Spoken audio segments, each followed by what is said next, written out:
Hello everybody. Hi Zombie, hi Darkbreaker, hi SSJ, hi Maeve. Good morning, happy Sunday, Reaper 1923. Hello, thank you for coming over to Rumble and YouTube. I appreciate it.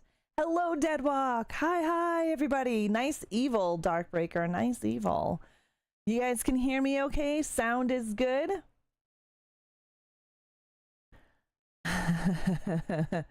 I'm good. I can't complain. I've got my coffee in hand. We're live for CCOH. What is shaking, Devil Dog? How are you? And good morning, my creepies, and welcome back to Coffee Chat of Horrors, the horror talk show where we sip our coffee, summon the scares, and deep dive into the legends, films, and nightmares that shaped horror history. We will get into CCOH very soon. We're just going to wait for the rest of the undead to shamble on in. How has everybody's weekend been? I am fabulous, Devil. I'm fabulous. I honestly can't complain. Hey, Deadwalk. Hi, Reaper. What's up, Dawn? How you doing? Happy Sunday. Kaneki, holy shit, 100 stream streak, dude. Thank you so very much for that 100 streak. I appreciate that, Kaneki. Hello, Speedy. Doing pretty good. How are you? My weekend was great. I got a lot done. We got a lot accomplished. Today we're doing CCOH, which is exciting. I got to get everything ready for next weekend, which is our charity event that's going to be happening. Oh, good morning, Wretched Son. How are you? Happy Sunday. How was everybody's Saturday? Did we have a good weekend? Thank you, Deadwalk. Thank you. You can currently donate to the charity that we have going on. But our charity event will be Friday and Saturday. We're raising funds for animal rescues here in Alberta. Hello, Arthur. How are you? Good day. How are you feeling? And I think it's going to be a good cause. I'll post more about it in the Discord today to let you guys know what days I'll be streaming and what we're raising the funds for. Wickedy, I'm happy. How are you? How is your Sunday? Deadwalk, I noticed YouTube keeps changing some of the visuals. Yesterday was good. You watched an episode of Midsummer Murders. Nice, Darkbreaker. Feeling better today? Are you still feeling a little weird? Can we get some juju in the chat? I'm not sure if the bot on the other side is working today, but we'll try to do the juju there. I was thinking of going over to my grandma's and watching the Super Bowl. I mean, my family is going over there, but it's like kind of sad going over there because my grandparents are gone now. Yeah, but one of the good things is memories, right? You can recreate the feel-good memories of people who have gone just by hanging out with your family, right? So it's not all bad. I have a shield, not a wrench. I know. Look at that. Isn't that quite strange? I've noticed they've been doing updates over on the YouTube live side of things. Hello, Maeve. Yeah, the bot's not working over there. And unfortunately, the chat bot is still in beta, but everything else works. It was one of the favorite episodes, The Axeman Cometh. It has Susie Quattro in it. Oh, right on. I myself watched in the Discord, we watched Hatchet, which was Kane Hodder plays Thomas Crowley and Victor Crowley. Then I decided to, because I couldn't sleep, I then decided to watch Hatchet 1, Hatchet 2, and Hatchet 3. I have to finish off today with Victor Crowley. It's one of my favorite franchise. It's one of my favorite slashers. It's pretty raw and gory, and I friggin' love that. It is special effects galore because Adam Green had a rule, no CGI. It was a no CGI rule. The only parts that they used CGI in was to get rid of the wires.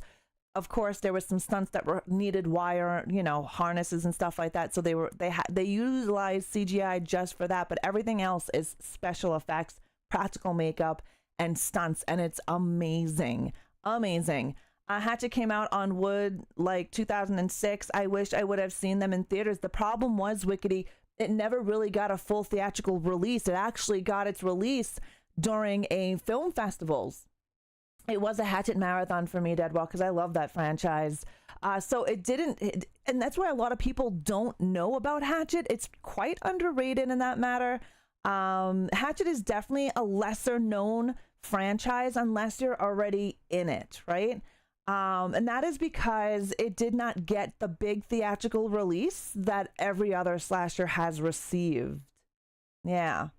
So that's one of the reasons why. You know what? I did a CCOH Wickedy. I did an actual special on Hatchet. So I think maybe what I'll do is I'm going to do a CCOH special and do Hatchet 1, 2, 3 and Victor Crowley, because that is the fourth one. Mischief Maker, hello, how are you? Happy Super Bowl Sunday, whoever watches it. I don't watch the Super Bowl, so I have no interest. I really enjoyed the more practical effects and stunts. Yeah, me too. Yeah, so Kane Hodder plays Thomas Crowley, which is the father of Victor Crowley throughout the franchise. Also, he plays Victor Crowley, the poor deformed son of Thomas Crowley. You have appearances by Adam Green himself, the writer, the creator of Hatchet. You also have Robert Englund, Danielle Harris. Oh my God, you have Tony Todd. There are a ton of horror icons inside the Hatchet franchise. So definitely check it out. If you haven't seen it, it is very bloody. It is very gory. It is like orgasm for the eyes. I love that kind of stuff. Hi, bad mother effing Teddy. How are you? Oh, how he caught his victims, the whole thing. Hatchet was more realistic than Friday the 13th. In certain aspects, it had very similarities with Friday the 13th. When you think about it, both were repeater, which are revenant zombies, right? Jason Voorhees. And oh, you also have Derek Mears. And for those of you that don't know who Derek Mears is, Derek Mears played Jason Voorhees in the 2009 remake of Friday the 13th. Welcome to my But he doesn't play, he plays a big asshole SWAT guy. Zombie, thank you for your 15 streak. Hi, Dark Yuli. How are you doing? Yeah, Maeve, a splatterthon. Thank you, Zombie, for your 15 stream streak. I'm grateful. Thank you so very much. I think Hatchet was like Terrifier before Terrifier was. Oh, you bet your sweet ass it was. It's also comical. Oh my God. The comedy in there. Okay, number 3. Okay, number 3 is where we get to see, oh God, 2 and 3. There are ball humor. You know I love me some ball humor. There is ball humor throughout the whole fucking thing. There's a lot of comedy in every chapter of Hatchet. So it's got a little something for everybody. Hey, Stay Tappin'. Good morning. How are you? Relay Vanderbilt was the young Victor Crowley. Yes, she was. So she was. What happened was when she went for the testing of the prosthetics, so they had to test some prosthetics. They weren't technically using this exact stuff right away. They were just testing it, but it molded to her face. So they said, you know what? Why not? Why not? Yes, this is Coffee Chat of Horrors. I have, oh my goodness, 54 friggin' months, Deadwalk. Thank you for gracing me with your 54 friggin' months. Was Michael Berryman in one of those? If he was in the fourth one. I don't remember Michael Berryman being in any of the Hatchets, to be honest with you, Neo. But Deadwalk, mwah, thank you for your 54-month resub. I greatly appreciate that. I do have a Coffee Chat of Horrors channel on Rumble. And this is where I separate my horror gaming from my deep dives into horror movies, creators, directors, actors, etc. So that's what this channel is about. So I do appreciate all the reposts. I appreciate the follows as well if you want to follow my Coffee Chat of Horrors channel. I think a lot to do with Kane, as he loved being scary and having fun. Oh yeah, he did. How you doing, Bright? Ruh-roh. Yeah, the chatbot is down again, but it's a beta, so it's going, every time they update the API, something goes, some shenanigans happen. Shenanigans happen. Do you still have sounds on? I might or might not. I don't know. I tried to turn everything off, but you know me, I forget shit. Rock, can you check to make sure you don't have certain sounds on Twitch? You heard Freddy. Oh, it's because I had a sound on. Never mind. I'll mute it. I usually have it muted, but I started doing something new with my CCOH. Get your hands up. And you guys didn't hear that, right? Hey, Myers, how are you? Welcome to CCOH. This is a stick up. Sorry, didn't know you saw. No, it's all good, Deadwalk. It's all good. I'm catching. I've got 3 chats in front of me. We're rolling through it. You heard, get your hands up now again. Okay. I muted it. It was on the wrong one. Sorry, Deadwalk, it was on the wrong one. Usually I have it muted in the fader, so I always hear it, but you guys don't, and that's what I usually do. However, I unmuted the one and muted the other, which it should have been backwards. Those scenes I sent you today were more custom made. I agree they were. They're fucking amazing. I can't wait to showcase them. Just don't want you to get interrupted. I appreciate that. Mayors, how are you? Welcome. If you are new to my Coffee Chat of Horrors channel today, this is our deep dive into scary movies, and today we're deep diving Kane Hodder, who is a horror legend. We are going to get started here in a few minutes. We just like to have everybody shamble on in because sometimes it's early for some people. Some people are just digging themselves out of their graves, and some are attaching their body parts like their ears so they can hear the show. So welcome in. Also, towards the end of CCOH, we are going to be doing a vote for our next CCOH director. Okay, so you guys are going to get to vote on who we are going to be discussing next Sunday. And I don't know what's going on next Sunday because I do have a charity event. So if it's not next Sunday, it'll be the Sunday after. I read somewhere Kane Hodder, in his role as Jason, did not know which film he was supposed to kick a dog, but Kane put his foot down. Yeah, Kane did. Kane said Jason doesn't hurt dogs. He did 100%. And, you know, a lot of the stuff that I am going to be speaking about today and touching base on is from his own autobiography. This is a thick, giant book, and obviously I didn't get to finish it before CCOH. But a lot of my information that I'm going to share with you today is deeper than what I do with most. I actually went through every single one of his interviews. I didn't do anything other than I went through interviews. IMDb I don't use because a lot of that shit can be faked because anybody can edit it as long as you have an IMDb account. Some of us just need new damn body parts. I agree with you, Mischief Maker. Hello, Nanita. I was busy yesterday, but watch the replay of you playing the pig. I'm going to be doing a highlight reel from that one and putting it on YouTube and Rumble. Everyone else will have to wait. There is some good stuff coming. My aim is to up the level of what I do for Reaper. You're already blowing away myself every time I see your CCOH infographics. Didn't you want? We did. We just added Adam Green to the list of directors and creators that we are going to be discussing. Yeah, I actually marked each of the matches that I thought were amazing and had a lot of fun in. So I'm going to be adding that I'm going to be adding that soon. And yeah, Reaper is a rock star, 100%. This autobiography is really good. My bookmark is a little butcher's knife. You know, it's just, I didn't have a machete one, so we use that one. But this book is really good if you like reading and learning about Kane Hodder. There's also, I watched a documentary, To Hell and Back, which is a 2017 documentary of Kane Hodder. You can go and check that out as well. So the information that I'm going to share with you today is a bit different than what I normally do. And like I said, I went through all of his interviews throughout his career, broke down all of his interviews into sections, and that's what I'm going to give you today. I would highly recommend, if you want to know more about Kane, getting his book, because it's amazing. Oh, me too, bad mother. Me too. I have a lot of autobiographies. I have The Glamour Ghoul, which is Mila Nurmi. She did Vampira. I have Cruelly Yours, which is Cassandra Peterson's autobiography. She plays Elvira. I have a shit ton because I love those things. I love learning about them. It's really interesting. I met Kane Hodder in the UK. He didn't know we knew about his choke thing over here, and I asked him to do it, and he chased me across the room. Come here, coward, and he yelled at me. That's awesome. Cherno? Is that how I say your name? That's awesome. I have a lot of great stories of Kane because I've met him numerous times throughout my life, from starting in 2004 up until present. Awesome. You pay IMDb. Yeah, people can pay to be on IMDb.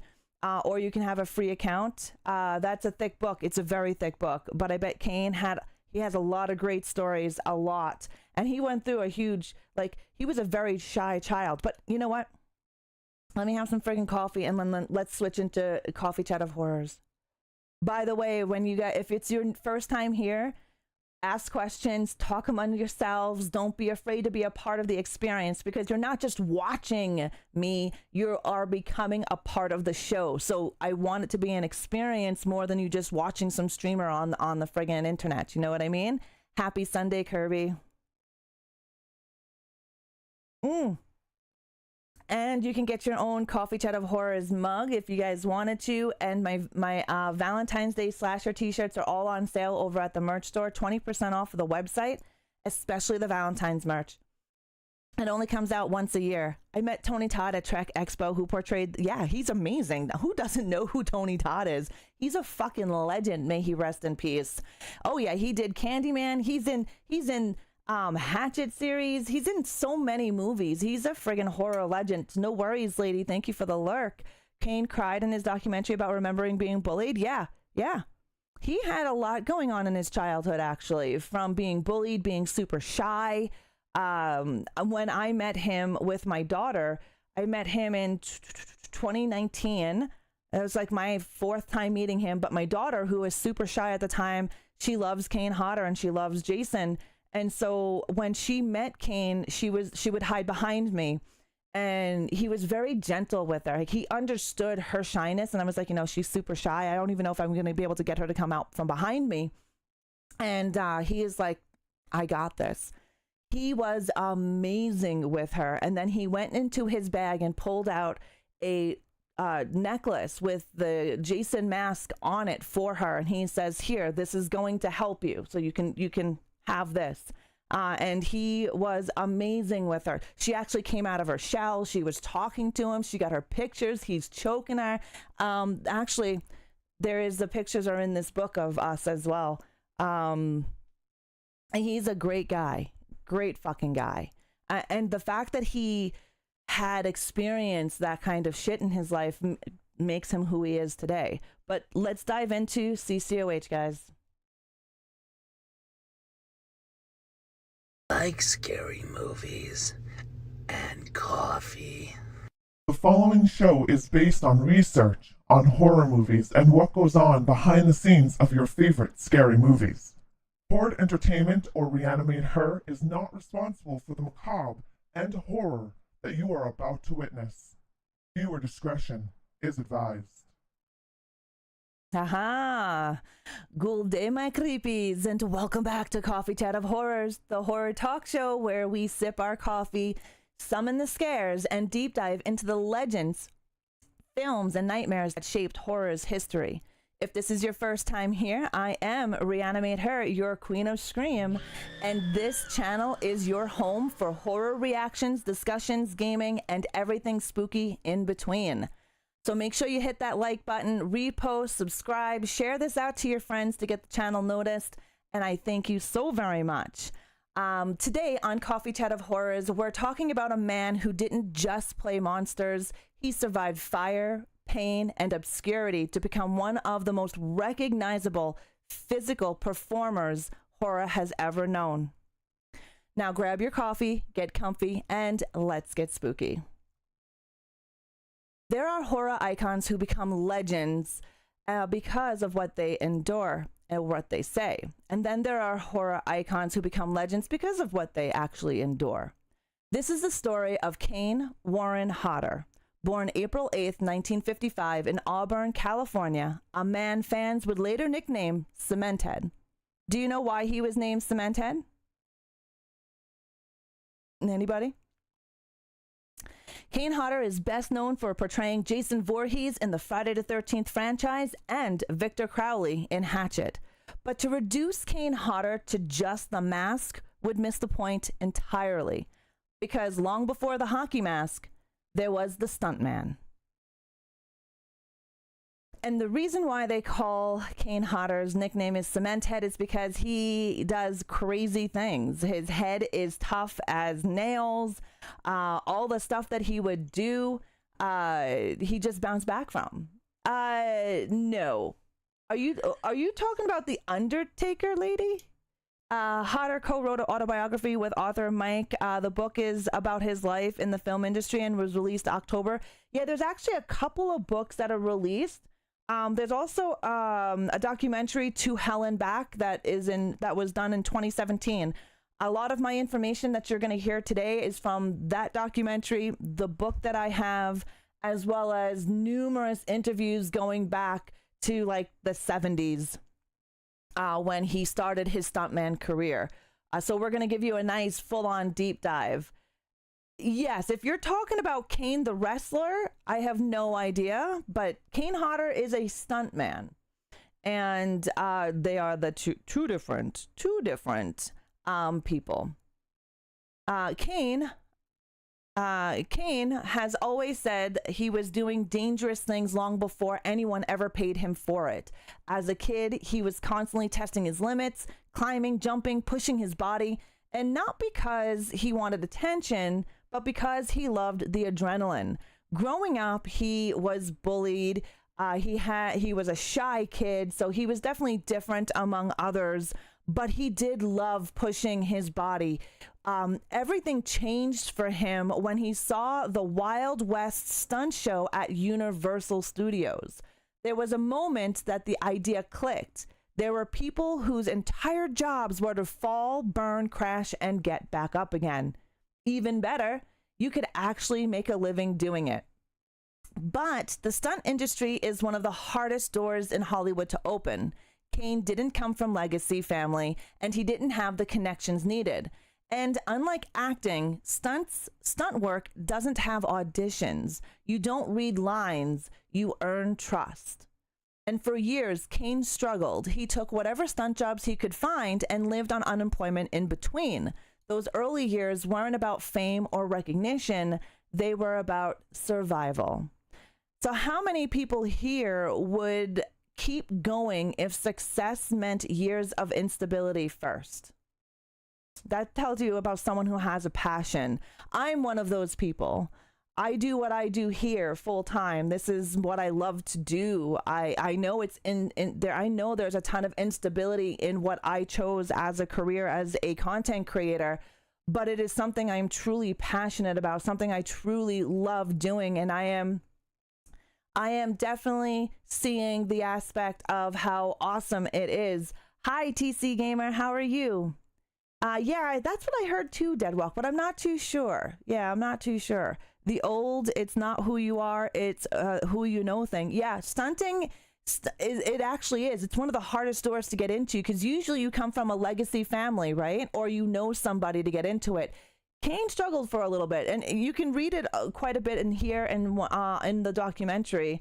And if it's something you really want, you got to keep pushing. You do, Deadwalk, you do, because you will make it. If you give up, then you'll regret that you've never tried. Oh, we all love you. Thank you, sweetie. I love you guys too. But that's the thing. Like, I understand struggling and having instability and doing what you can so you can create something that you love doing. And to see the success that Kane Hodder has had, he never wanted fame. He's never chased fame. He just wanted to do something that he loved to do. And it's been amazing for him. Now, not everybody is willing to take that risk. Not everyone is willing to take that jump.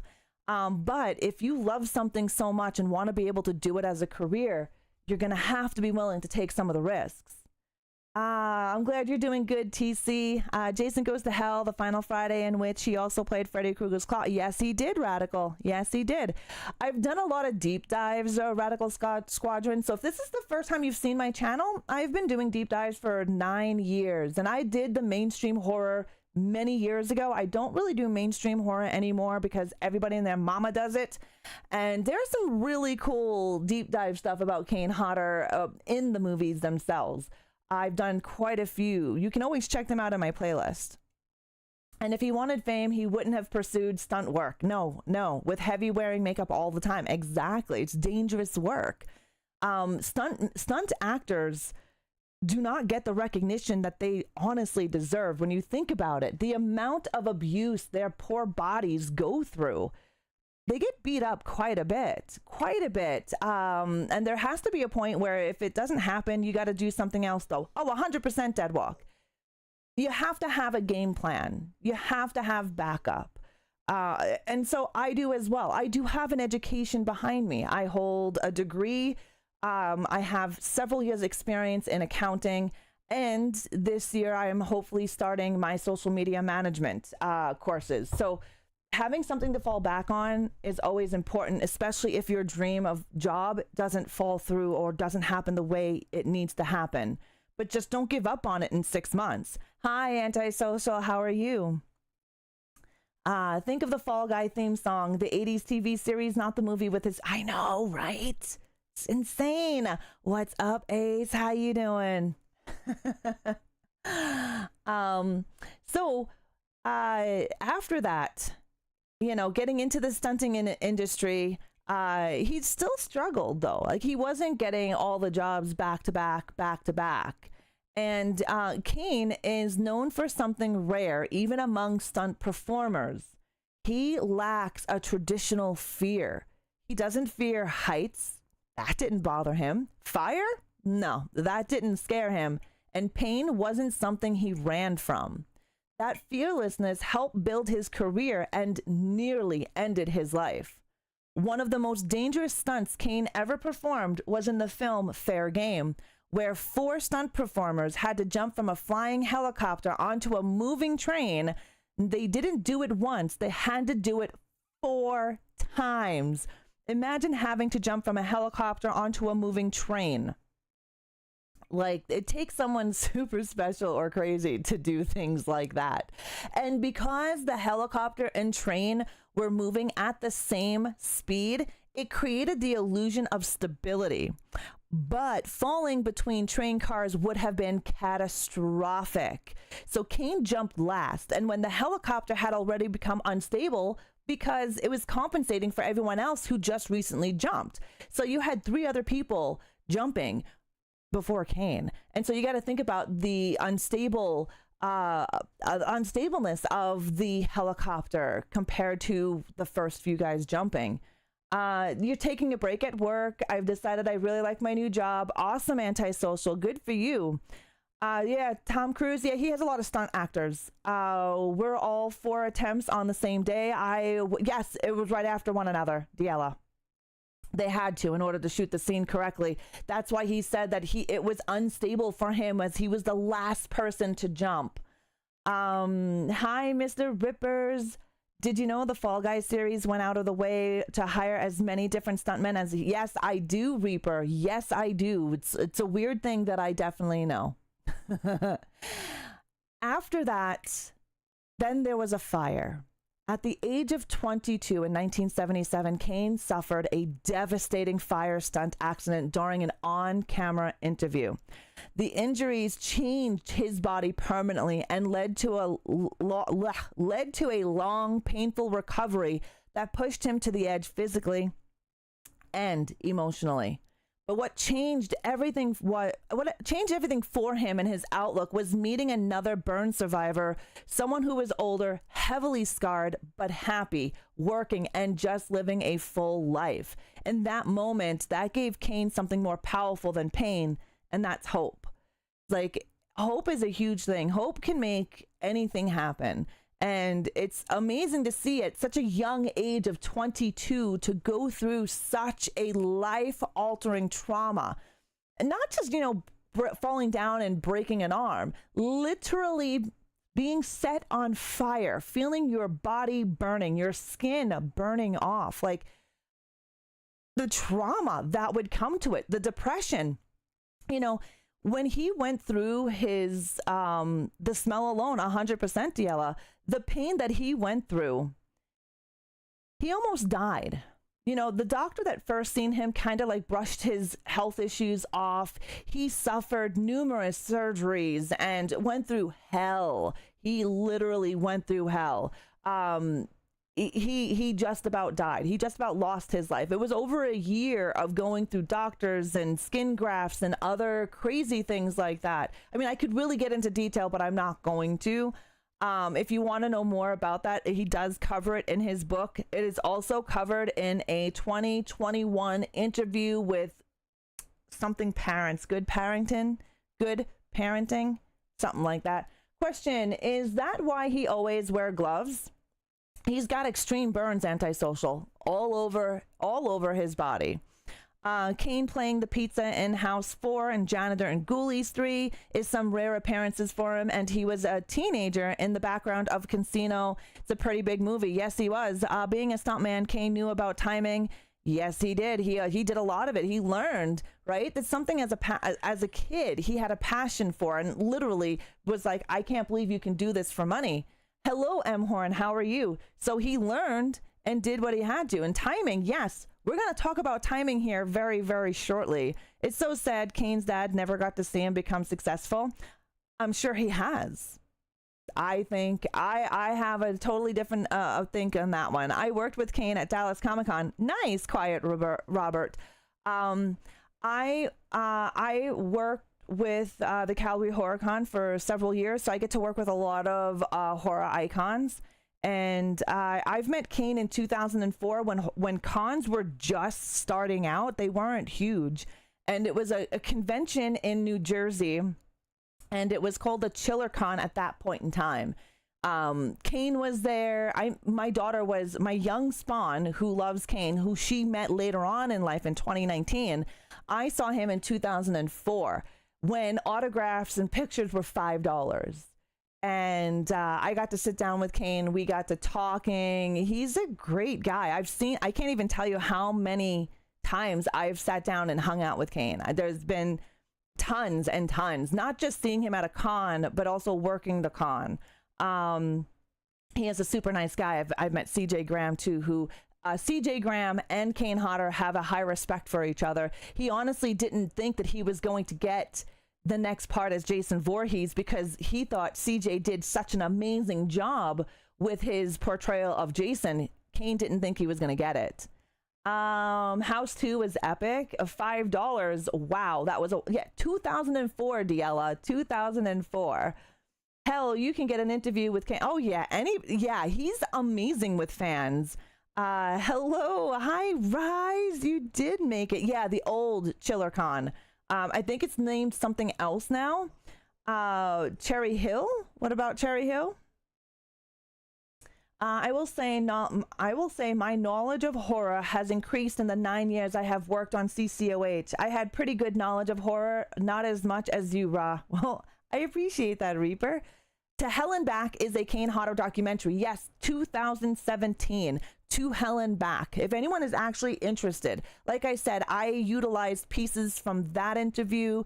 I did go searching through his book. I mean, there's a lot to know about Kane that I'm only doing this in an hour.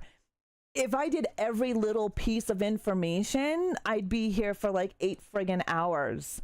And I love doing research on horror. It's my hobby. That is what I do. Like yesterday, I found out some news about the Ghostface information. And so I deep dived that and I found some fucking info, but I'm going to do a video on Monday about that. I hear he is super nice. He is super nice. On my WWE wrestling game, there is a superstar who looks exactly like Jason Voorhees. That's awesome, M. CJ was a little bit taller. Yes. A little bit taller. He is bulky, but lean, if that makes any sense. I love CJ Graham. He is super nice guy and so down to earth. He is one of my favorite Jasons, though. Like, he is one of my favorite Jasons. That's where most of the horror, I don't know exactly where it was in New Jersey, Zombie. It was a long time ago. I just remember going because I needed to go. I have pictures of my elder spawn taking pictures with Dick Warlock, who played Michael Myers in part 2. We met, what was that guy's name? Renegade, the guy who did Renegade, Michael Berryman. Oh, I can't, there are so many people we met in 2004. I don't even fucking remember everybody. When you see behind the scenes on horror films, it will make you appreciate 100% Radical. That is one of the reasons why I do Coffee Chat of Horrors.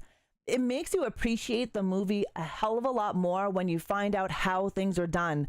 The same thing for The Fly in 1980 with Jeff Goldblum. The amount of special effects and makeup that David Cronenberg did blows my friggin' mind. Again, more condoms and KY jelly, just like in the Alien franchise and in Predator. It definitely does give you a better appreciation. And this is something I do as a hobby. Like, I deep dive movies and research different things as a hobby. I love doing this. Like last night while watching the Hatchet franchise again, I was deep diving some stuff for another video that I'm going to do, not a live, but a recorded video. And I was sitting there deep diving until about 11 o'clock at night because I get so focused into it because I love doing it. And yeah, Lorenzo Lamas, that's it, Deadwalk, Lorenzo Lamas. I couldn't remember his friggin' name. If they are geotagged photos, they might tell you if you still have them electronically. I'm going to have to look. I have them hanging up in here. All of my pictures from the cons are hanging up. My one from Dick Warlock is right there. Hi, Trini. How are you? Linda Blair is so hard to even get a handshake from. I have met her 4 times and sat down with her, Wickedy. She's another sweetheart of a person. People take her the wrong way, but has a lot of trauma and PTSD, and that's why she loves animals so much. But she is a beautiful human being. Beautiful human being. Yes, I just did it radical last year. I just did a deep dive on Tom Savini. If you want to go and check it out, there is a playlist on YouTube called Coffee Chat of Horrors. I have like 95 episodes of CCOH. Tom Savini is one of them. William Castle, if you don't know who William Castle is, he is one of my favorite horror directors. John Buechler is the reason I became a horror fan. I grew up watching his movies, and he is one who fought for Kane to be Jason. Yes, they have a friendship. 100%. Linda Blair dated Rick Springfield when she was 15. Animals are definitely for the win. Encyclopedia Rotonica. Right, you're not wrong. Can we delete that, Deadwalk? Yes, he did the special effects. Yes, he did. I got it. I got it. He did do the special effects for Hatchet. I love Hatchet. Donnie, how are you? Good day, good day. If this is your first time here on Coffee Chat of Horrors, this is a horror deep dive. There is no show on the internet like this. There is no horror live deep dives like I do.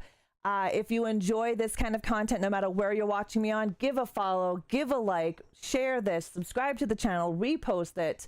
Welcome in. My second all-time favorite horror film that I saw with my mom, who got me hooked on horror films, was The Town That Dreaded Sundown. So 1977, The Town That Dreaded Sundown. That is a good movie. It's better than the remake that happened. And I Spit on Your Grave is definitely a good film. It's very unnerving, and I don't recommend it for people because it can hit too real to home.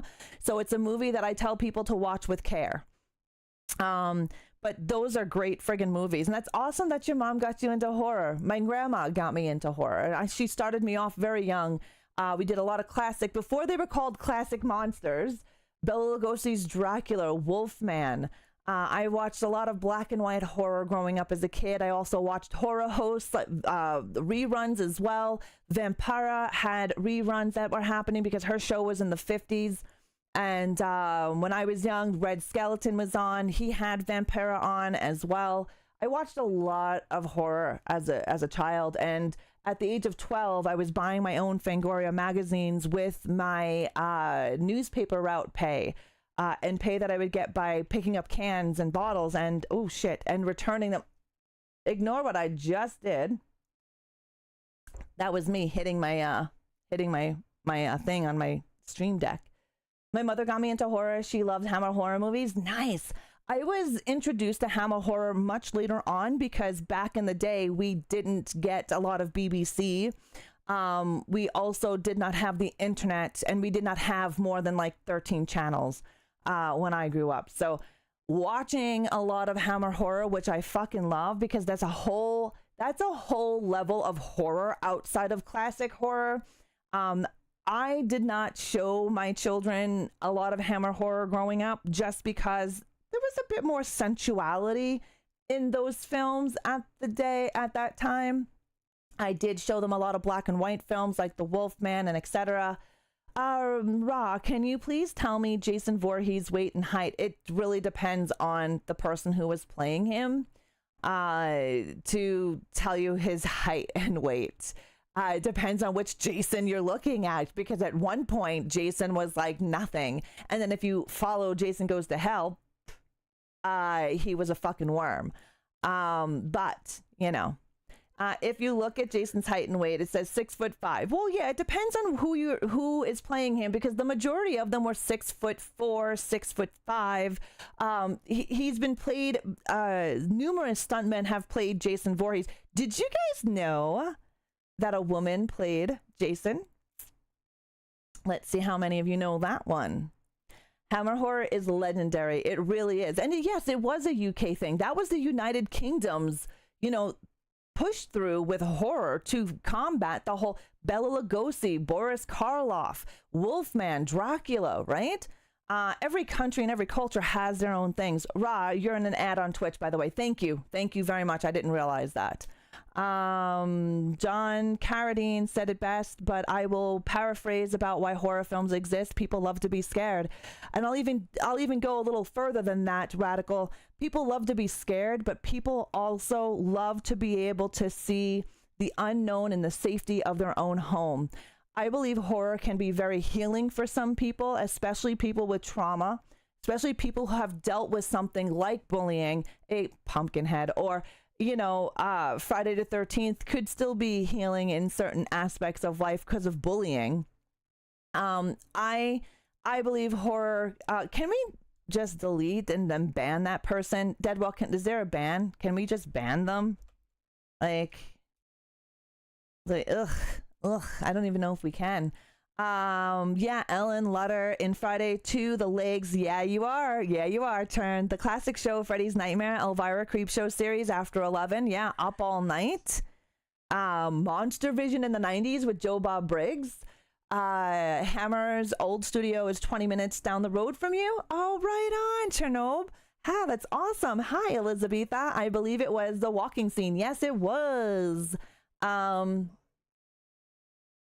We don't need basically no, but sometimes during Coffee Chat of Horrors, I don't see the ad roll, so Deadwalk usually lets me know, so I don't hide any information behind a paywall.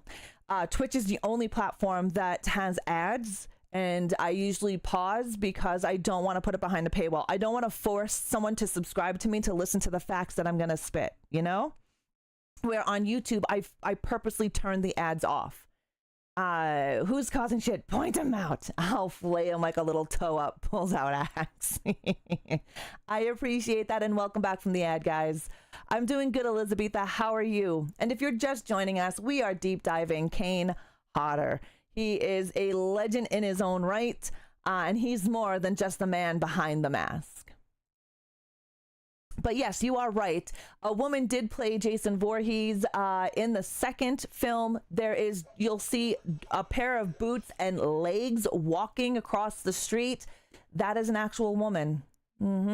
Yeah. Do you know how many people fought me on that when I said that to them? Because, you know, God forbid a woman knows anything. I get it a lot with my horror knowledge because men just love to test me on my horror knowledge because God forbid a fucking woman knows what she's talking about. God forbid. Welcome back. Okay, perfect. Back on track, guys. Okay, so we know that he had a devastating fire stunt at the age of 22. Hope and seeing someone who was older, much heavily scarred than he was, who was happy, loving life and working, that gave Kane hope. And hope is a very strong thing to have. Yeah, then they get schooled. Exactly, Deadwalk. Exactly. I think a deep dive, 2 girls played Jason. Nancy Loomis, Sean Cunningham's daughter, said, "Help, mommy." Help is Jason's voice in Friday 1 and Pamela's hallucination. Pamela's hallucination is one thing and the voice is another, but to actually portray Jason. The stunt me were not available and they need to shoot the scene. What are we talking about, Zombie? Nancy Cunningham, not Loomis. It's all good. Sometimes we all mix our words up. He also appeared in the episode of the Arsenio Hall. Yes, he did. I actually watched that. I seen that on TV on Arsenio Hall. It's such a fun time. Oh my God. Horror back in the day, man. Horror back in the day. Yeah, he is. He has a ghost hunting team. Yeah, he does a lot of things. Let's be real. He does a lot of things. Okay, so Kane Hodder joined Friday the 13th franchise with new blood. At that time, he never wore full body prosthetics. Every day, it took about 3.5 hours just to become Jason. And he was very surprised to get the role of new blood Jason Voorhees because he saw the job that CJ Graham did.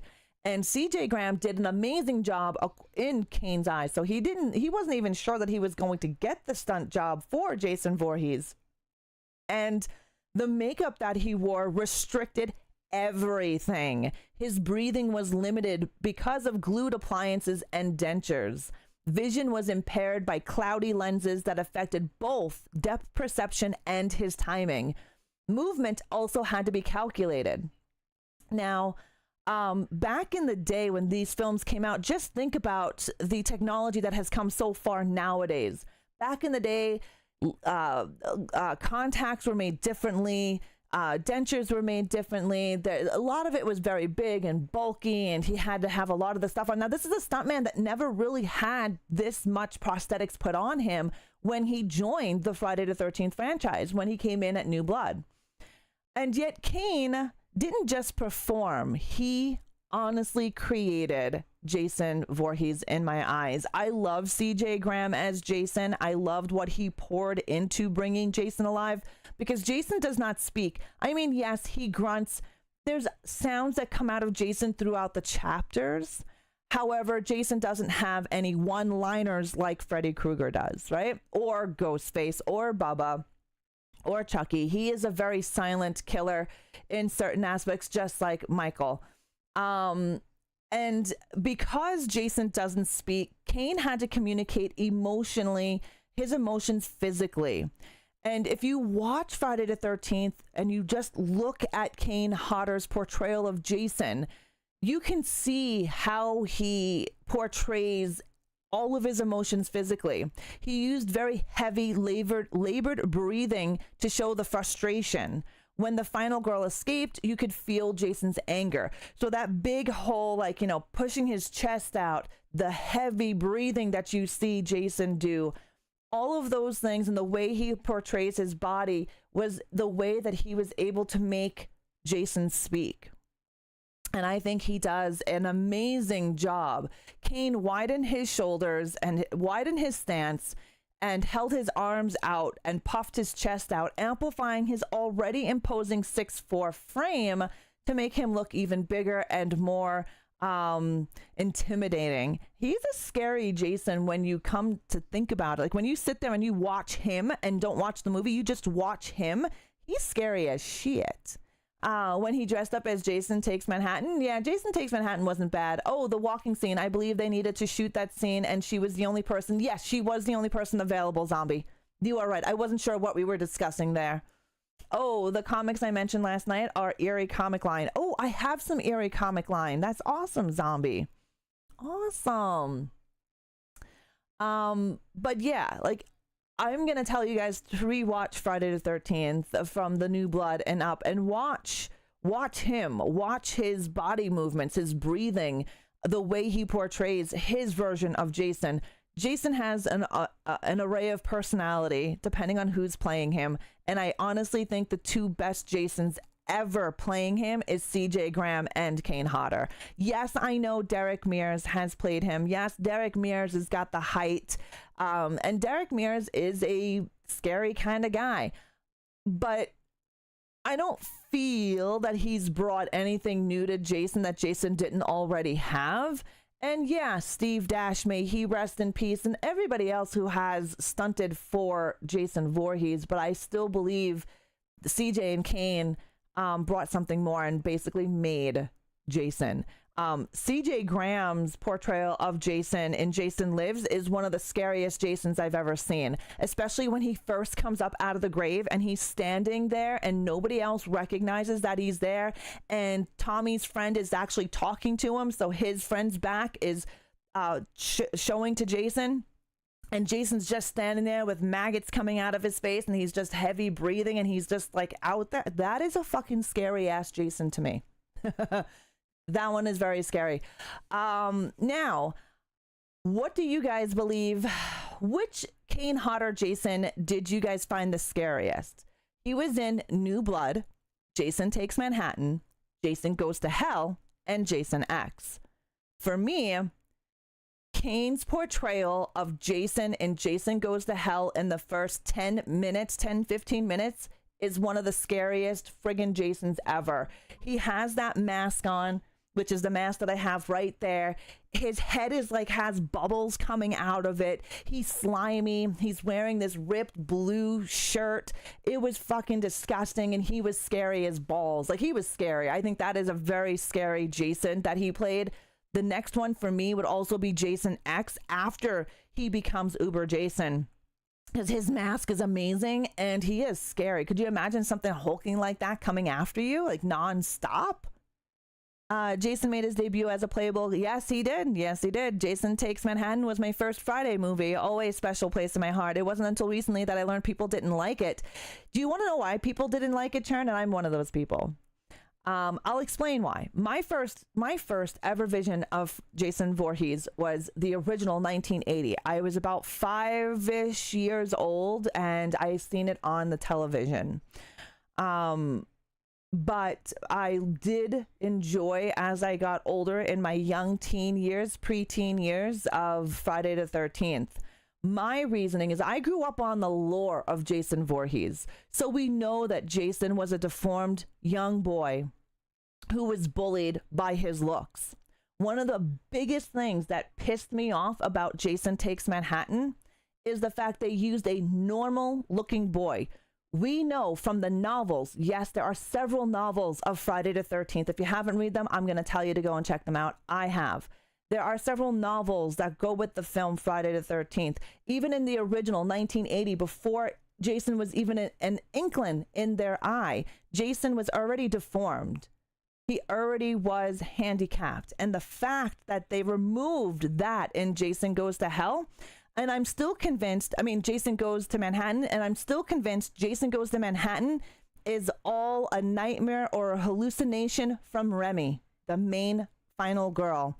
I believe she was having hallucinations or nightmares, and that is why we have Jason Takes Manhattan, as it never actually happened. It was all a hallucination or nightmare because she's stuck in her own head. It's not the first time that we will see mental health in a Friday the 13th movie. We have the telekinesis, right?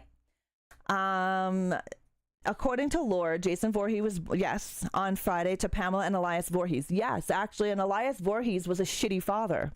Elias Voorhees was a shitty father. And if you want to catch some really good lore about Elias Voorhees, check out some of the fan-made films. Friday the 13th Vengeance. CJ Graham actually plays Elias Voorhees, and you get to see Elias Voorhees and Pamela, their lore come to life. It's a very good fan-made film. If you haven't seen it, there is a Friday the 13th Vengeance and Friday the 13th Vengeance Part 2. That gives a bit of lore. I'm also going to tell you to go find the novels if you can and read Friday the 13th novels, because they add lore to the already existing lore and flesh it out a bit more for Jason. I'm a huge Jason fan, if you have not noticed. Yeah, I'm a huge fucking fan of Friday the 13th. I have every documentary ever made. I also have this book that I've read through a few times.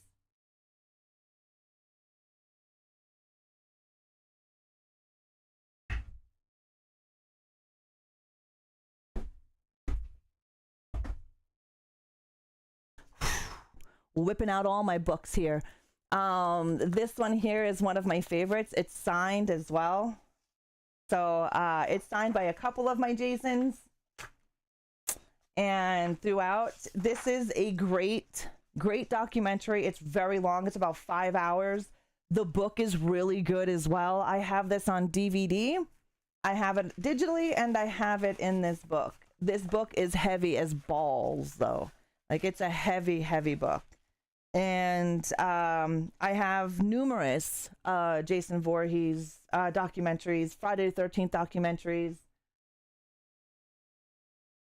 which is so much fun to read. Yeah. All right, let me have some more coffee here. You got to keep my coffee in a thermos, because I find when I do Coffee Chat of Horrors, by the time I'm done yapping, my coffee is friggin' cold. You think yours is part 7? They'll look in part 7. Yeah, I can see that. Definitely. Does anybody else have a favorite Jason? Like, which chapter of Jason's are your favorites? I will say I hate the movie Jason Goes to Hell, but he's a scary Jason in that one. Also, that reminds me, Jason Goes to Hell, actually, there's a documentary that's going to be releasing here. I don't know if it's already released. Yeah, they are. I'm probably on editor's pick right now for Rumble. Yeah. I guess Jason Takes Manhattan was trying to say the drowning made Jason bloated and looked like that. I don't know what that was, Churn. It takes away from Jason always being like that.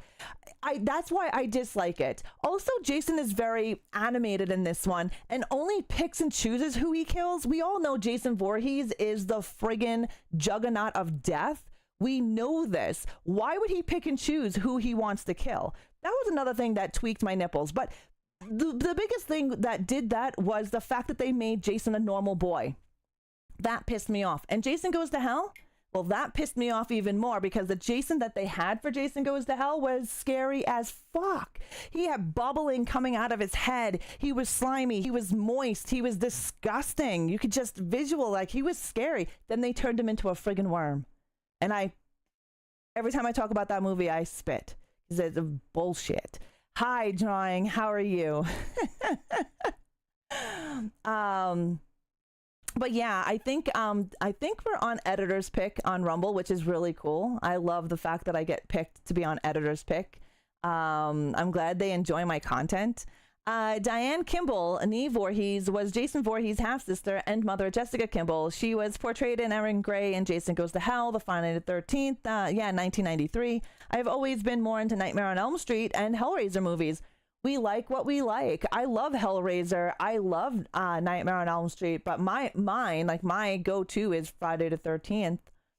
It happens when Raw is on editor's pick, yes, or I get a huge raid, yeah.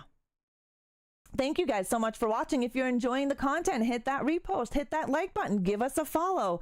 I don't have my alerts working at the moment, so if you did follow me, thank you so very much. I appreciate it. And if you love horror movies, deep dives, and just chit chat, you're going to love my show, Coffee Chat of Horrors, which is on right now. Okay, so you guys know that Kane was not asked to return for Freddy vs. Jason due to the director's vision for a different physical presence.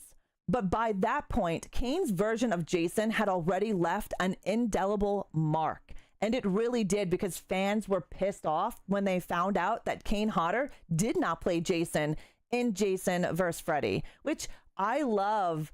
Freddy vs. Jason. I love that film. I think it's great. The guy playing for Jason didn't do a bad job at all, but you can tell it wasn't Kane. You can definitely tell. And fans of the franchise like myself definitely were able to tell it wasn't Kane. Jason Voorhees was brutal on his form of killing. Yes, he was over the top, hence why I love Hatchet. My favorite Jason is Richard Kiel from Friday 3. Where is Kane Hodder? What do you mean, where is Kane Hodder? He's living his life somewhere. How you doing, Heavy Metal? Kane does a lot of work, a lot of humanity work as well, which we're going to get into. We're still deep diving. We're only partway through the information. Like I said, Kane has a lot of info. Richard Booker. Yeah, Richard Booker was also good. They all brought something good to Jason, right? I mean, I have my favorites, but they all brought a personality to Jason, whether it was Steve Dash, CJ Graham, Derek Mears. You know, I meet Kane Hodder, give him my artwork. He is really a good guy, Heavy. I've met him numerous times for sure. Dark meets. Freddie was always classic with the sayings. Oh yeah, Freddie is known for his one-liners and his comedic value. Jason Voorhees is not so hard. I just did a match. Oh, okay, M. Horn. I think I know what's causing the... It could be Darkbreaker. It could be, and thank you for that, because I'm going to look into that later today. Okay, so the reason why Kane wasn't asked back for Freddy vs. Jason is the director wanted a different physical presence for Jason.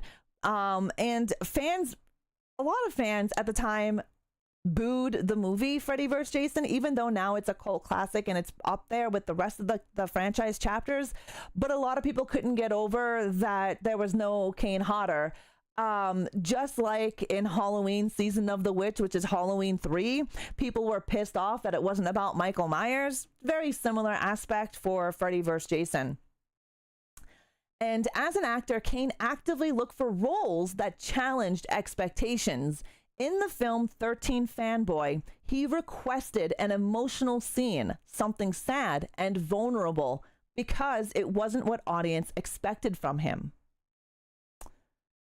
Yes, he does, Radical. We'll get to that. We'll get to that. Thank you, lady. Thank you.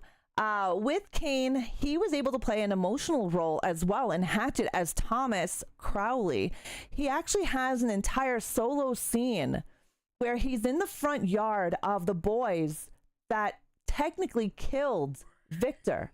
And he is there so hopeless and in despair that his son that he grew to love was dead. And he cries and everything in that scene. He does bring an emotion to his character, so he can play and portray more than just a stalking, hulking beast of a killer. And Friday the 13th Fanboy, if you haven't seen it, is another really good film. It's about following the real life actors that played in Friday the 13th, and there's a killer. It's definitely a lot of fun. Definitely a lot of fun. Off screen, Kane is a father of 2 sons. Jace, named as a tribute to Jason, and Reed. He believes the most important thing isn't shielding kids from reality, but raising good people. He's open about who he is, swearing, including, and allows his kids to explore horror if they so choose, which is really cool to see and hear. And I would agree with him. It's more important to raise good people than to shield them from every little thing in life, because let's be real, life is a horror story. Life is a horror movie in itself, right? Said there and done. You can't censor real life. You can't really shield your child from the horrible going on that is happening in today's society. You can't. And if you do, you're just hurting your child even more. So raising good people is the biggest thing. And I would agree with Kane on that. Kane also qualified for Mensa, but chose not to join. He enjoys taking IQ tests for fun and plays poker for psychology and strategy rather than gambling. In over 35 years of stunt work, he has never broken a bone. How about that one? In Seattle, we got to see him like 4 times. Nice, Heavy. That's awesome. I'm still confused why Hatchet didn't get the Terrifier style fame, because Churn, Hatchet did not release theatrically. So so I'm going to be doing a full deep dive on Hatchet 1 through 4, which is Hatchet 1, 2, 3, and the 4th one is called Victor Crowley. I will also be doing a deep dive into Adam Green, the creator of Hatchet. I did a deep dive into Hatchet, the first film, and the lore behind Hatchet. But the thing is that the first Hatchet did not have a full theatrical release. It was on the festival circuit at the time. That is why it did not get the huge following and is quite underrated, in my opinion, when it comes to slashers. The same thing with Charlie's Farm. Who here has seen Charlie's Farm? It's got both Kane Hodder and Bill Moseley. Who here has seen it? I know the Horde has. I know you guys have, because I've played that movie in the Discord 5 million times. So I am like Kane about taking IQ tests as well. Nice, Radical. Yeah, he's a very smart man. Love that film, right? If you've not seen it, you have seen it. Heavy, that's awesome. If you have not seen Charlie's Farm, it was released in 2014. It is an Australian-made slasher. It will give you the same feel and vibes as Friday the 13th or slashers from the 80s. It does have Kane Hodder and Bill Moseley, who's also known as Chop Top, and many other characters that he has played. I am going to highly recommend this movie to you. It is one chapter. That is it. It is Charlie's Farm. It's thanks to you that I got it. I love bringing new underrated films to the masses because Charlie's Farm is super underrated. Super underrated. Like I said, only a couple of you said that you've seen it. So just goes to show you. I called Richard Brooker by accident Richard Keel. I feel so embarrassed. I left the stream. Aw, pain. Shit happens though, man. Shit happens. Thank you. We do have an ad running on Twitch, guys. So we are going to take a small little ad break. If you're watching me on Rumble, make sure to give a like, give a follow, and repost. It really helps my content grow. And same over on YouTube. If you're watching me on YouTube, comment. Tell me what is your favorite Friday the 13th chapter. I want to know what your favorite Jason is. And share this out to the masses. If you like this content and you like my channel, take the few minutes to share it to your socials if you have it. Take a couple of seconds to like the video. Take a couple of seconds to comment. All of that helps my channel grow tremendously, and it is all for free. Literally costs zero, a little bit of your time. And I am eternally grateful. I also reply to all my comments, whether you comment on my Twitter, you comment on my Instagram, Threads, Rumble, or YouTube. I respond to everybody. You met him 2 times, Bill Moseley. I gave him my artwork too. That's awesome, Heavy. Yeah, Bill Moseley is a great guy with a hell of a lot of stories. I got to sit and chit chat with him at one of the horror cons, Calgary Horror Con. He is a great guy. He's a funny guy. I think the first Jason film I saw was the 1980s Young Jason. Okay, so yeah, with Pamela Voorhees. Without Pamela Voorhees, there would be no Jason. Project Metal Beast is my favorite Kane Hodder film other than Jason and Hatchet. Or Hatchet. Nice churn. I truly like to see Jason versus Freddy versus Michael. It would be a never ending. You know, it would be never ending. Hi, Fosley. Hey, was asking in the Rumbot Discord, but seeing you live while I was doing stuff up to a Left 4 Dead 2 stream. Let's do it, Foley. What do you play on? PC?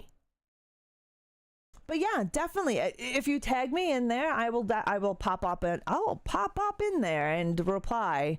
But yeah, okay, I can download it. The PC version sometimes makes me motion sickness, but I am down for it, Foley, because I'll deal with it. Maybe I can, my field of view, maybe I'll have to mix it up, but I have it. Left 4 Dead is a great franchise. Left 4 Dead 1, Left 4 Dead 2 are amazing. Ra, are you doing your charity event Saturday? I am doing my charity event Friday, Saturday.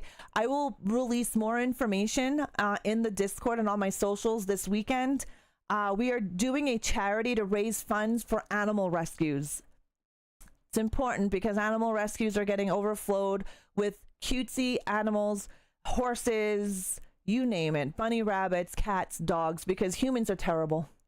And they get animals and then they drop them off somewhere or throw them outside and treat them like trash. I was going to do Universal's Monsters tonight for a movie, but I think I'll do Kane Hodder one. Nice. Kane's been in a ton of films. A ton of films. So check. Yeah, definitely. I think that's awesome.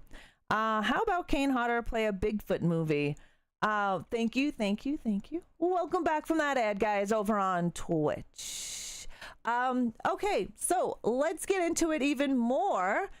We just found out that Kane qualified for Mensa but chose not to join. We know that he has 2 sons, and raising good people is more important than shielding your children from reality. And for me, this is a reflection. I want you guys to respond with your thought on the process. Is Kane Hodder more defined by the monster or by the man? That is a question for y'all. I'm not too sure, lady. I will let you know further. I am actually refining the details today. Definitely. Welcome, everybody. I hope you're enjoying the show. Might be Charlie's Farm. That is a great one. Charlie's Farm is an amazing movie. If you guys are in my Discord, we do movie night every Saturday and Sunday. Every Saturday night at 6 p.m. Mountain Time, we do a horror movie, usually a director or a movie that I'm deep diving on Sunday. And then Darkbreaker around 1 p.m. Mountain Time, 3 or 4 p.m. Eastern, he puts on movies as well, different array of films. So if you guys are in there and you want the movie role, let me know. All right, you have a great day, Foley. Thank you for popping in.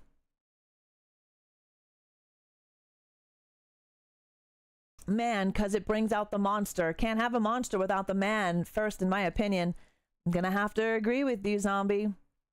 I'm gonna have to agree with you. And if you're watching this VOD, put in the comments, is Kane Hodder more defined by the monster or by the man? I'd love to hear your thoughts on the matter. So let's get into it even further. You think both, Heavy? Interesting, interesting. I love everyone's different takes. You think by the man. I think by the man as well. And I love hearing everybody's different views on the matter, because it's always great to see, because everybody has something different to say, right? Okay. Kane Hodder often talks about the loyalty of horror fans. And he believes doesn't exist in any other genre. And I'm going to have to agree with him there. The loyalty of fans in horror blow away any other fandom that there is. There is nothing like the horror community anywhere. At conventions, he regularly sees 3 generations of fans, grandparents, parents, and children all standing in line together. And he's not wrong, because every time I go to a con, whether I'm actually working the con or I'm there as a patron of the con, you will definitely see different generations standing in line, which is amazing. You're also a huge Jason fan. I've got all the DVDs and plenty of merch. Awesome, Victor. Awesome. I love Friday the 13th. It is my first favorite franchise ever. I am a huge collector of the memorabilia and action figures. I have a huge collection. I also have his masks too. But welcome in. Welcome in. If you're just joining us for Coffee Chat of Horrors, we're deep diving Kane Hodder. I would have to agree with him there about the horror fans. They are amazing and they are the best in fandom.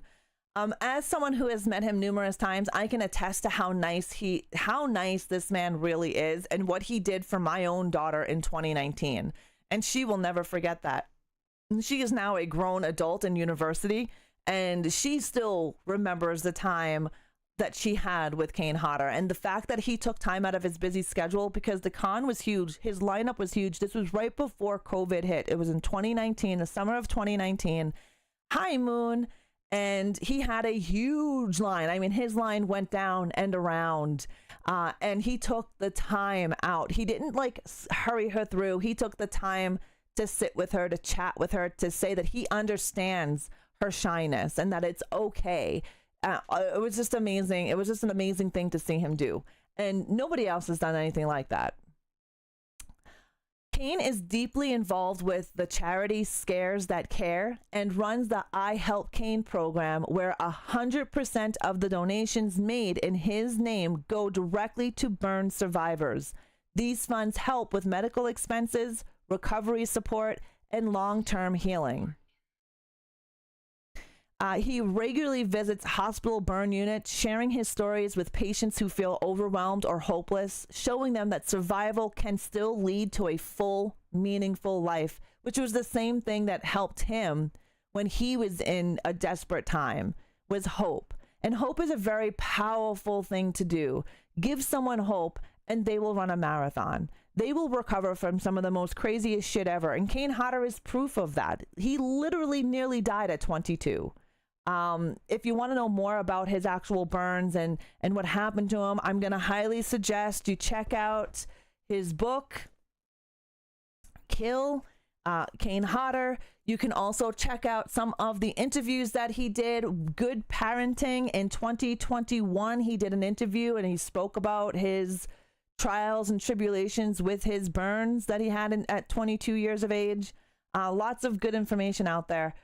He looks like a much older version of Serial. You're doing good. You're home getting ready for work. Nice, Moon. I hope you have a good day. I talked to Kane for an hour. He complimented my Jason hat. He always has something unique for each person. He really does, Chain Gun. He really does. He's a great guy. Hi, Tougher. How are you? Happy Sunday. But he's a really down-to-earth guy. He has 2 charities that he does. He visits burn victims and gives them hope. He sits down with fans and takes the time out of his busy day to get to know and recognize his fans. It's really awesome that he does that. And the celebrities in the horror realm are unlike any other in any other genre. They are down to friggin' earth. Thank you, Deadwalk. They are down to earth. They are good people, and that's why I love meeting them. I don't mind spending the money it takes to meet them and sit down with them, have them sign autographs.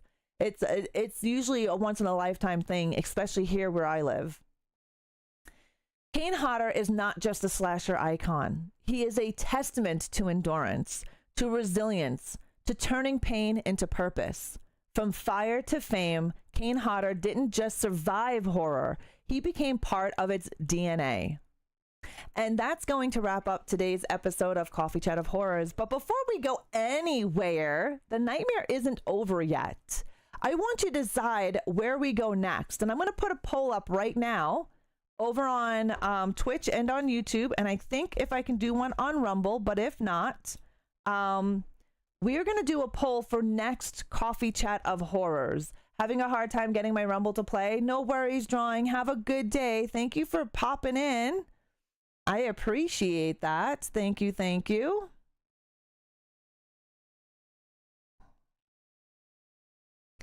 All right. We are going to do a poll. So just give me a moment. Who should we deep dive next? CCOH. We are either going to do Tim Burton, Adam Green, Osgood Perkins. These are the names that I'm going to give you. We're going to do the poll over on Twitch for 2 minutes. We're going to do a poll. Oh, yeah, no worries. We're not done yet, Radical. We're not done yet. We're also going to do a poll over on YouTube. So you guys get to pick who y'all want as our next CCOH deep dive.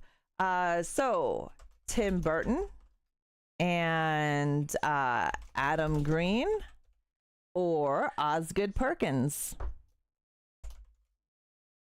And I'm going to start the poll.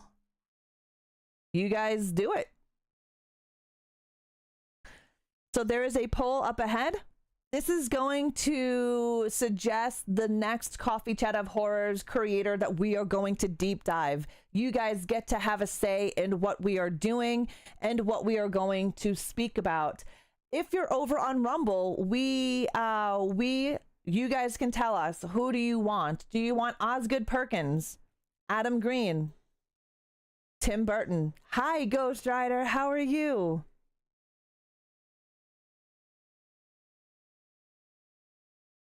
Tim Burton so far is the lead on the majority of polls.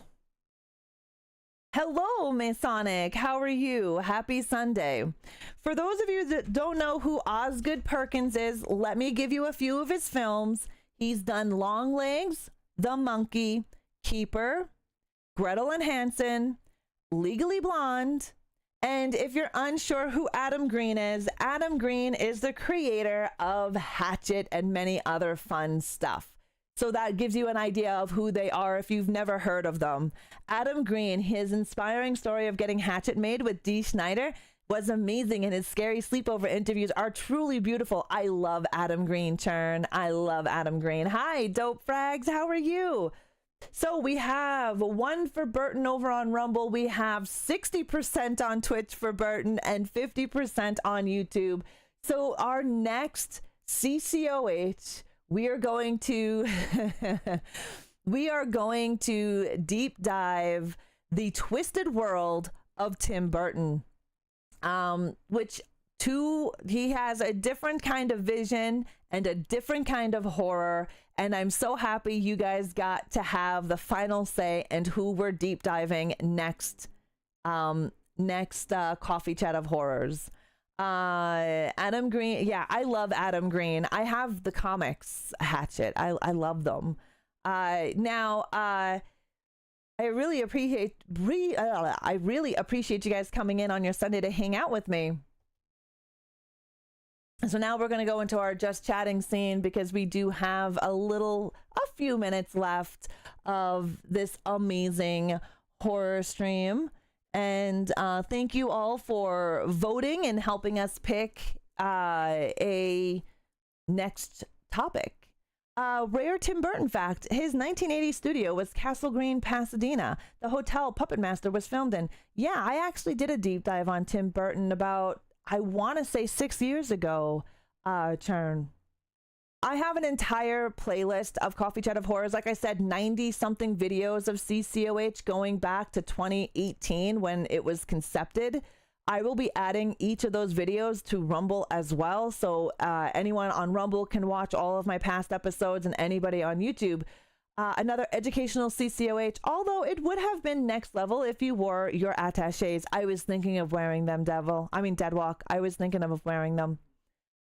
Burton is twisted like Tarantino. Burton, yeah.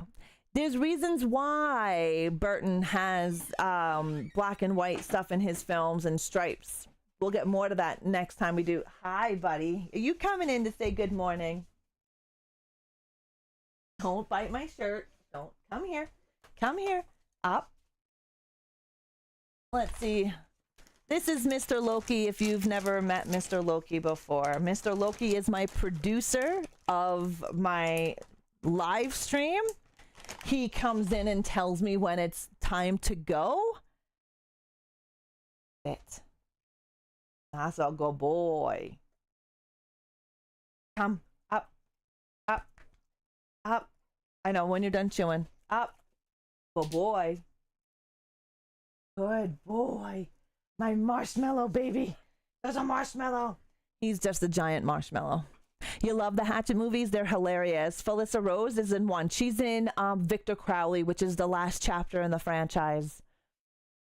I watched Hatchet in the Discord just to showcase the variety of Kane Hodder's acting ability and stunts. In the first Hatchet, Kane Hodder plays Thomas Crowley, the father of Victor, and he also plays Victor Crowley. So I wanted to be able to show the diversity that Kane has, because Kane plays a sad father who's desperate, his heart is broken, his son is dead, and he actually cries. And then he plays a psycho major killer, revenant zombie. So we watched that in the Discord Saturday night. The next CCOH, like I said, maybe this Sunday. I do have a charity event that's going to be about 16 hours. I stream 6 days a week as it is. Some Monday through Friday I do live streaming, and then Saturday is usually my day off, like to rest my voice and just to rest. But this weekend coming is going to be my rescue charity for animal rescues. We'll be doing a charity to raise funds for the rescues in Alberta. They are overpopulated right now because people are shitty. So we are going to be doing that this weekend, and I will let you guys know in the Discord and on my social media how you guys can get involved if you so feel inclined to for the charity event. Thank you, Rise. You're pretty freaking amazing yourself, my friend. But I do appreciate y'all coming in here and hanging out with me and chatting on your Sunday. This is one of my favorite things to do, is chat about horror. I only do it on Sundays with you guys, and it's great. It started out as a passion project, sharing what I was passionate for when I first started streaming over 9 years ago, almost 9 years ago. And it's turned into something even more than I ever even thought it would turn into. So I'm pretty stoked about that. And next week is also my 9-year anniversary. I'll be creating content for 9 years come February 14th. Can't believe I've been in the game for 9 years. Jeez. It's definitely been a wild friggin' ride. We've gone from Beam to Mixer to Twitch to Outgrow and go into YouTube and Rumble. It's just insane where we have gone as a community. It does, tough. And the majority of my community has been with me for the 9 years. Yeah, it's insane. And all of the new people that we have brought into our undead family has been amazing. I've got to meet so many amazing people over the 9 years that I'm very blessed to have met so many awesome people in the world. GG's, tough. GG's. That's awesome. In the fall, though, yeah, fall through spring, contrary to popular belief, Rod does need to go outside and enjoy fresh, warm air. I do. I like to go camping and ride my motorcycle. So thank you, Rise. Thank you. It doesn't seem like that long, Devil. It doesn't, but it is. It's going to be 9 years on the 14th of February. Wild ride is an understatement. Yeah. It's decided. Charlie's Farm and 2001 Maniacs are tonight's movies. Nice. If you're in my Discord and want to watch some horror movies on your Sunday afternoon, ask for the movie roll by myself or tag a Crypt Keeper, and we will give you the roll. Darkbreaker at about 1 p.m. Mountain Time is going to throw on Charlie's Farm and then 2001 Maniacs. Both are great. Almost 5 of those years. Yeah, Zombie. Yeah. It's amazing. I'm surprised I'm not banned from the channel during this whole time. Nah, I love you, Mischief. You guys can check your follow age on Twitch. Nowhere else, though. They don't have it anywhere else. But you can also check your watch time, too. Yeah, I have some people that have been with me for the entire 9 years that still come into this fucking channel, which blows my mind. I am amazed that I was able to entertain you guys for that long and that you still want to come back and consume my content. This Monday stream is going to be at 11 a.m. Mountain Time. I have no idea what we're doing. I still have to research Alan Wake 2 to see how long it is because we do want to bring in RE9, but maybe I'll bring in RE9 in March instead when all the hype flies down. I don't know. We'll see. You love my background. Thank you, Victor. I have been collecting horror for over 30 years. I think Mixer was where I found you. Probably Rise. A lot of the community found me over on Mixer.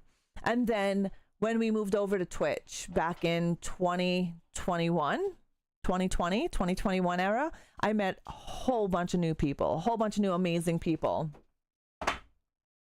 15, I've played it before, Tough. I love the Alan Wake series. So 15 to 20 hours, we might be able to do Alan Wake 2 starting Monday. I love Mixer. I still wear my Mixer fucking shirts and hoodie. My hoodie is like my security blanket. I wear that bitch everywhere. It doesn't matter. It has holes in it. It's comfy as fuck. Alan Wake 2 is 20 to 25 hours long. Thank you, Arthur. Thank you. Tough over on Rumble told me the same thing just now. If you are liking the channel, if you're liking the video, go like it, repost it, and give us some follows, guys. We'll be back on Monday. We're not sure. Possibly Alan Wake 2 on Monday. I do a lot of horror video games during the week. We like to sit and chit chat on Wednesdays. Usually I do a Rumble Premium stream on your brand, how to grow, and all that other fun stuff. She was horrifically wonderful to look at. I enjoyed Mixer a lot. Behind you, yeah. Yeah, Loki is chewing a bone.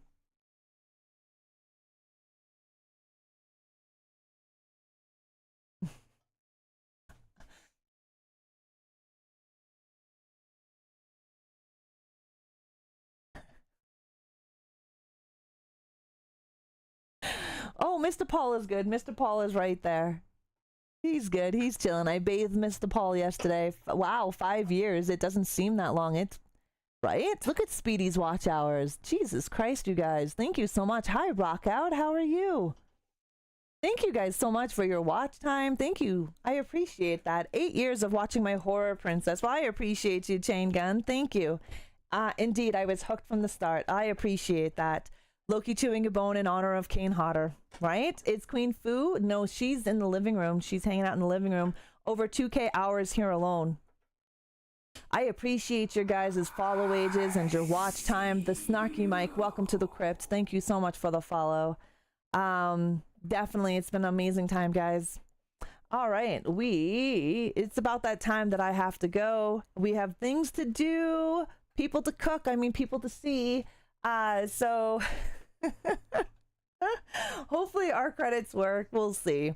Thank you all for sharing your most precious commodity with me, and that is your time. I am very grateful to have each and every one of you in my life. Thank you for being here. Hi, Young. How are you? Thank you so much for being here and being a part of this community. I love your guts as well, Rise. I appreciate you. Thank you for your time. I hope you enjoyed this deep dive on Kane Hodder. You will be able to catch the VOD on Rumble and on YouTube if you so choose. Next Sunday, you guys spoke. The Horde has spoken. We are going to be deep diving Tim Burton on our next Coffee Chat of Horrors. I'm glad you found us as well, Tough. I am. It's been very nice to get to know you. I do appreciate you guys coming in. Have a great rest of your weekend, guys. Seriously, a great rest of your weekend. Monday is upon us soon. I know, boo, who wants Monday? But let's look at it. It's a new week, a new day. And it's just a new time to crush the goals that we have in store for us. You have a good one, Young. Everyone have a good afternoon and stay warm. Yeah, stay warm. Stay happy. Hi, Slipknot. 7:30 p.m. here, getting in my comfies. Nice, Tough. Enjoy your evening. Kane is the man. And like I said, if you guys missed any part of my VOD, please feel free to check it out over on YouTube. The rest of the movies will be coming onto, the rest of the episodes will be coming onto Rumble. I just have to sync it all together here soon. I hope you guys enjoyed today's show. I slip in right at the end or the stream. Oh, no worries, Hell Knight. You have a great weekend. Going into the Navy tomorrow. Good luck. I have a lot of family that's in the Navy and the Marines. Thank you to everyone who joined to watch. Professor Ra, the Horde loves you. Slap that like button, follow, and enjoy the content that's coming up next week. All right, guys, I love your guts. Have a great rest of your weekend, and I will slash yous all later. Bye.